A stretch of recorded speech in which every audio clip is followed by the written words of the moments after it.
नमस्कार साथियों। भारतीय जीवन बीमा निगम शाखा अशोकनगर से मैं उपेंद्र आपका अपने इस वीडियो में हार्दिक स्वागत करता हूं। हम लोग बीमा के सिद्धांत पढ़ रहे हैं और हम बीमा का तीसरा सिद्धांत जानने वाले हैं, जिसको कि हम इंश्योरेबल इंटरेस्ट कहते हैं, यानी कि बीमा योग्य हित का सिद्धांत। तीसरा सिद्धांत है जिसको हम बीमा योग्य हित के नाम से जानते हैं। इसका क्या आशय है ये मैं आपको बता दूं। इसका मतलब यह है कि कौन व्यक्ति किसके नाम पर बीमा ले सकता है, बीमा योग्य हित के सिद्धांत के आधार पर। बहुत से लोग आपको कहते मिल जाएंगे कि इसका बीमा कर दीजिए, उसमें नॉमिनी मुझे बना दीजिए। ऐसे नहीं होता। हस्बैंड का यदि बीमा हो रहा है तो जाहिर सी बात है नॉमिनी वाइफ को बनाया जा सकता है। यदि शादी नहीं हुई है तो माता पिता में से कोई एक व्यक्ति नॉमिनी बनेगा, और यदि दोनों नहीं है तो उस दशा में कोई अन्य व्यक्ति, भाई अथवा बहन को आप नॉमिनी के रूप में चयन कर सकते हैं। यदि ये लोग जीवित हैं तो आप नॉमिनी में इनको ही शामिल करेंगे। यदि आप कुंवारे हैं तो माता पिता को, शादीशुदा हैं तो आप अपनी वाइफ को शामिल करेंगे। ये निर्धारित करता है बीमा योग्य हित का सिद्धांत। ये सीधा सीधा इस बात की ओर भी इशारा करता है, यदि इंश्योर्ड पर्सन जो है उसको कुछ हानि होती है या उसको क्षति पहुंचती है तो लिहाजा जो नॉमिनी उसमें है उत्तराधिकारी, उसको उसकी हानि से डायरेक्ट हानि होनी चाहिए, यानी कि प्रत्यक्ष प्रभाव होना चाहिए।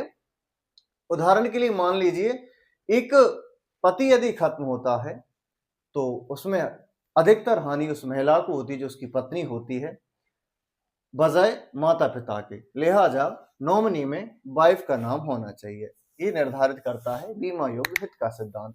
दूसरा, आप किस किस चीजों पर अपना बीमा ले सकेंगे। आप कार का बीमा लेते हैं, आप किसी और की कार का बीमा अपने लिए नहीं ले सकते। वजह यह होती है कि यदि उस कार को क्षति होगी तो आपको तो उससे कोई मतलब ही नहीं है, हानि नहीं होगी। एक और मैं यह क्लियर कर दूं कि बहुत से लोग ये कहते हैं कि बीमा, हमने कोई कार खरीदी है, उस कार का बीमा तो पहले से ही चल रहा है। लेकिन यहां मैं क्लियर कर दूं, जब हम जनरल इंश्योरेंस पढ़ रहे होंगे तो मैं वहां भी जीआईसी पढ़ाऊंगा, तो उस समय मौका मिला तो हम लोग जानेंगे कि कैसे जनरल इंश्योरेंस काम करता है। लेकिन यहां मैं बता दूं, एक कार थी, ये कार ए की थी और ए ने कार को, इसका बीमा भी था कार का, 1 साल का जनरल इंश्योरेंस उसने बीमा ले रखा था। 6 महीने के बीमे के बचे हुए थे और ए ने बी को कार बेच दी, यानी कि अब कार किसकी है, बी के पास आ चुकी है, जो पहले ए की हुआ करती थी। अब यदि बीमे के जो है 6 महीने निकल गए हैं, बीमे के 7वें महीने में, यानी इसके खरीदने के 1 महीने बाद ही यदि कार का एक्सीडेंट होता है, उस दशा में हो सकता है कंपनी क्लेम देने से इनकार कर दे, क्योंकि जिसने बीमा ले रखा था उसको कार की हानि से कोई मतलब ही नहीं है। लिहाजा यहाँ इंटरेस्ट ऑफ इंश्योरेबल ये खत्म हो जाता है, क्योंकि यदि क्षति हुई है तो इससे ए को क्या मतलब, हानि का घाटा जो हुआ है वो बी को हुआ है। लिहाजा इस दशा में कार का बीमा की राशि नहीं दी जाएगी। ये कहलाता है इंश्योरेबल इंटरेस्ट। अब मैं यहां पर बता दूं आपको कौन व्यक्ति किसके नाम पर बीमा ले सकता है या अथवा अधिकतम सीमा क्या होगी। जैसे कि पति जो है पत्नी के नाम पर अधिकतम बीमा ले सकेगा, या पत्नी पति के नाम पर बीमा ले सकती है यदि पत्नी अर्निंग मेंबर है तो।